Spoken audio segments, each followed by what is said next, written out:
Assalamualaikum warahmatullahi wabarakatuh. Apa kabar Kofizen semuanya? Semoga kita selalu dalam lindungan Allah Subhanahu wa taala. Kofizen semuanya, di dalam sebuah hadis Rasulullah Shallallahu alaihi wasallam menjelaskan bahwa bentuk ataupun rupa dari Ya'juj dan Ma'juj itu adalah makhluk seperti manusia, tetapi dengan ciri fisik rambut mereka itu agak pirang, mata mereka sipit, muka mereka lebar, dan wajah mereka itu seperti tameng yang dilapisi kulit. Ya agak datar gitu mukanya. Jadi agak datar, lebar, mata sipit. Bisa dikatakan hidungnya kecil karena memang mukanya melebar muka itu, wajahnya melebar. Dengan kondisi yang seperti itu mencirikan bahwa Ya'juj dan Ma'juj itu bukanlah makhluk mitologi seperti digambarkan oleh orang-orang dengan berbagai macam gambaran-gambaran yang tidak jelas, mengalihkan dari makna aslinya ke makna yang tidak asli. Karena kalau kita mempelajari lagi hadis-hadis lain yang senada dengan apa yang disampaikan oleh Rasulullah SAW tentang Ya'juj dan Ma'juj, maka kita mendapati Ya'juj dan Ma'juj itu keturunan dari Nabi Adam alaihissalam juga, yang mana keturunan Nabi Adam itu adalah manusia. Mereka adalah makhluk, tetapi mereka punya kecenderungan untuk merusak. Apakah mereka normal seperti manusia pada umumnya? Iya, mereka berpasang-pasangan, mereka punya suami, mereka punya istri, dan mereka juga beranak pinak. Bahkan beranak pinaknya mereka lebih cepat dan lebih banyak daripada manusia pada umumnya. Itulah ciri-ciri dari Ya'juj dan Ma'juj. Apakah mereka manusia dan betul-betul manusia? Iya, mereka manusia dan betul-betul manusia, bukan makhluk yang lain seperti yang digambarkan oleh orang-orang yang tidak percaya dengan Ya'juj dan Ma'juj. Nah, Kofizen semuanya, pada tahun 1990-an Amerika merilis sebuah penemuan bahwa mereka menemukan makhluk yang mirip manusia, dan mereka itu tinggalnya di dalam bumi, di bawah bumi. Maka mereka disebut sebagai Mole people. Artinya mole itu tikus pengerat, tikus yang ada di dalam tanah gitu. Karena mereka punya ciri fisik seperti manusia, cuman mereka hidupnya di bawah tanah, ya cari makan di bawah tanah dan hidup di bawah tanah. Dan tangan-tangan mereka itu dipenuhi dengan cakar-cakar yang sangat kuat untuk menggali tanah. Itu yang ditemukan oleh Amerika. Dan makhluk-makhluk ini dikatakan mereka tidak bisa berbicara seperti manusia pada umumnya. Mereka bisa berkomunikasi dengan sesama mereka, tetapi tidak bisa diajak komunikasi dengan orang-orang di luar mereka. Amerika pernah merilis pernyataan-pernyataan itu, penelitian itu bahkan pernah dijadikan sebagai film tentang Mole people. Nah, Kofizen semuanya, entah itu betul atau tidak, banyak orang yang mengingkari penemuan itu dan juga ada orang yang membenarkan penemuan itu. Orang-orang yang membenarkan penemuan dari Amerika itu mengatakan bahwa di dasar tanah kita, di bawah tanah itu ada kehidupan yang tidak tersentuh oleh orang-orang di atas, dan kehidupan itu berada di bawah tanah. Dalamnya itu puluhan kilometer, bahkan bisa sampai ratusan kilometer, kita tidak ada yang tahu. Dan mereka itu punya kehidupan seperti kehidupan manusia pada umumnya. Maka orang-orang yang mereka itu percaya dengan kisah dari Ya'juj dan Ma'juj, kalau di dalam agama lain disebut sebagai Gog and Magog. Gog and Magog dalam Islam disebut Ya'juj dan Ma'juj. Mereka kemudian menghubungkan penemuan yang dilakukan oleh para ilmuwan Amerika dengan orang-orang yang disabdakan oleh para nabi sebelumnya tentang Gog dan Magog, Ya'juj dan Ma'juj, dengan keberadaan Mole people ini tadi. Mereka meyakini bahwa Ya'juj dan Ma'juj memang berada di bawah tanah. Mereka dikubur di bawah tanah. Tempat keluar mereka itu dihalangi oleh tembok yang dulu dibuat oleh Zulkarnain. Orang-orang yang percaya membuat teori-teori seperti itu. Tapi apakah betul-betul itu penelitian yang dilakukan oleh Amerika itu betul-betul penelitian ilmiah atau hanya sebuah fiksi ilmiah, kita tidak tahu. Tetapi yang jelas pernah ada laporan seperti itu.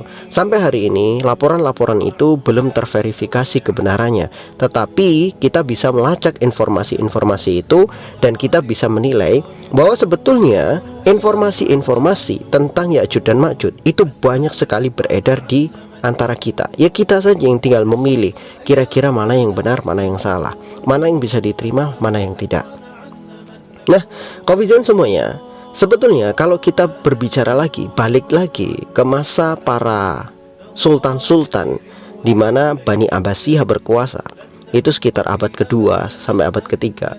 pernah ada seorang khalifah ke-9 yaitu Al-Wasik Billah. Beliau pernah menugaskan untuk mencari tembok Zulkarnain, tembok yang digunakan untuk mengurung Ya'juj dan Ma'juj. Maka pada saat itu didasarkan dari sebuah mimpi, ketika Al-Wasik Billah bermimpi bahwa tembok Ya'juj dan Ma'juj itu tiba-tiba terbelah, tiba-tiba hancur, kemudian isinya yaitu Ya'juj dan Ma'juj keluar dan membuat kerusakan. Maka dari mimpi itu, dari kekhawatiran yang sangat tinggi itu, Al-Wasik Billah mempekerjakan beberapa orang untuk mencari tahu di mana tembok Ya'juj dan Ma'juj itu berada. Maka dipanggillah orang yang ahli dengan arkeologi pada saat itu bernama Salam Tarjuman. Nah, Salam Tarjuman itu kemudian ditunjuk untuk memimpin ekspedisi mencari tembok Ya'juj dan Ma'juj. Tembok Ya'juj dan Ma'juj ini menjadi satu destinasi yang harus dicari oleh Salam Tarjuman, dan bagaimanapun caranya dia harus mengecek apakah tembok itu masih baik-baik saja ataukah tembok itu sudah retak atau sudah hancur. Nah, dimulailah di situ. Maka Salam Tarjuman dengan beberapa orang yang sudah ditunjuk oleh khalifah, Salam Tarjuman diberikan uang, kalau tidak salah sekitar 5.000 dinar dan 10.000 dirham untuk dirinya sendiri, dan dia dibekali juga dengan prajurit dengan kekuatan militer yang akan melindungi Salam Tarjuman di perjalanan, yaitu sekitar 50 pengawal. Dan 50 pengawal ini adalah pengawal khusus dengan badan yang tegap, dengan kekuatan fisik yang kuat, dan setiap orang ini tadi diberikan uang sebanyak 1.000 dinar per orangnya. Ya, kalau ditanya sekarang 1.000 dinar itu berapa Ustadz? Maka jawabannya itu 1 dinar itu kalau tidak salah adalah 4,25 gram. Jadi kalau 1.000 dinar ya tinggal dikalikan saja, 4,25 gram dikali 1 dikali 1.000. Berapa kira-kira? Ya sekitar 4.025 gram. Ya sekitar 4 kilo 25 gram. Ya 4 kilo 25 gram. Itulah kira-kiranya. Jadi sekitar itu dana yang dikeluarkan oleh Khalifah Al-Wasik Billah kepada setiap itu pengawalnya saja, belum Salam Tarjumannya, untuk melakukan perjalanan mencari tembok Ya'juj dan Ma'juj. Maka dimulailah ekspedisi itu sampai berbulan-bulan, sehingga perjalanan mereka terhenti di mana? Terhenti di satu tempat, yaitu sebuah tempat di daerah pegunungan Kaukasus, sebuah pegunungan yang saat ini terletak di negara Georgia, yang dulu juga bagian daripada negara Rusia.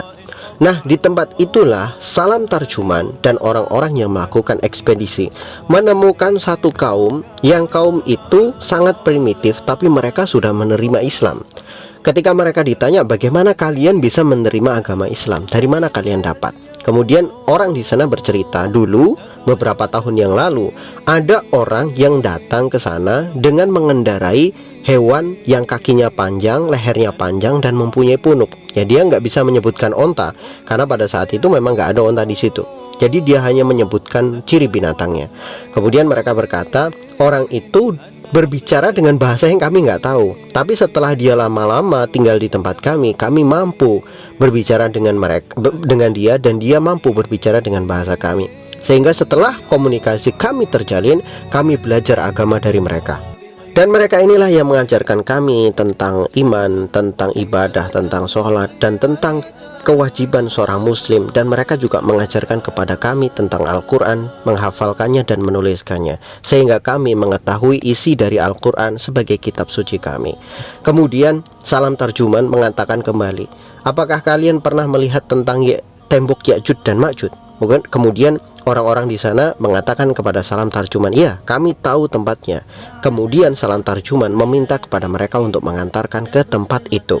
Dan sampai di sana, Salam Tarjuman melihat sebuah tembok yang sangat tinggi, dan tembok itu mempunyai 2 daun pintu, 2 engsel, dua gawang pintu, tetapi tidak memiliki engsel dan tidak memiliki gembok, karena daun pintu itu tadi itu sudah tersegel bersama dengan temboknya, yang terbuat juga dari besi, dan tembok itu tertanam sangat-sangat kokoh di antara dua gunung yang sangat besar sekali. Bahkan Salam Tarjuman juga melihat sisa-sisa bekas pengecoran tungku-tungkunya, bekas besi-besinya dan tembaga-tembaganya yang memang sudah usang karena tergerus oleh waktu yang mungkin sudah ribuan tahun. Salam Tarjuman kemudian bertanya kepada orang yang tinggal di situ, bagaimana kalian mengecek isi di dalamnya? Orang itu mengatakan, kadang-kadang kami memukul tembok ini 2 kali atau 3 kali. Setelah kami pukul, kemudian kami dekatkan telinga kami ke tembok ini supaya kami mendengarkan kira-kira ada tidak balasan dari dalam tembok ini, dari balik tembok ini. Maka terkadang ada juga balasan dari tembok, dari luar tembok, yang menandakan di balik tembok ini ada kehidupan. Kemudian Salam Tarjuman bertanya lagi, apakah di antara kalian pernah melihat seperti apa orang-orang yang tinggal di balik tembok ini? Mereka berkata, iya pernah, kami pernah melihat sekitar 2 kali atau 3 kali sosok makhluk yang menghuni di balik tembok ini. Mereka pernah memanjat ke atas tembok ini sampai di atas, tapi sampai di sana ada angin yang sangat kencang yang menghantam mereka sehingga mereka jatuh. Dan salah satunya itu jatuh keluar, artinya jatuh ke dekat kami ini dan mereka mati. Nah, setelah kami lihat, maka mereka itu punya perawakan seperti manusia, namun mereka lebih pendek daripada manusia, dengan perawakan muka mereka itu tebal, kemudian mata mereka sipit, dan mereka berkulit putih berambut pirang. Itu ciri-ciri yang disebutkan seperti di hadis Rasulullah SAW.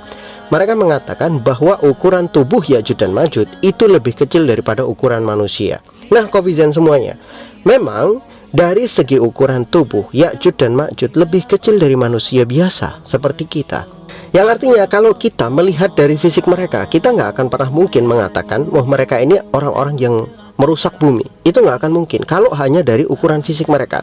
Tetapi yang menakutkan daripada Ya'juj dan Ma'juj itu bukan ukuran fisiknya, tetapi jumlah mereka yang sangat dahsyat. Dan daya rusak mereka disebabkan jumlah mereka yang banyak. Bisa bayangkan bahwa Ya'juj dan Ma'juj itu banyaknya 1000 kali daripada manusia saat ini. Manusia di atas muka bumi ini kira-kira sekitar 6 miliar misalkan ya. Saya nggak tahu jumlah yang pasti, sekitar 6 miliar. Maka jumlah Ya'juj dan Ma'juj itu 1000 kalinya daripada itu. Kita bisa bayangkan satu orang melawan 1000. Ya, satu orang melawan 1000 makhluk yang mirip manusia. Tapi meskipun ukurannya lebih kecil, sanggup nggak kira-kira kita menang?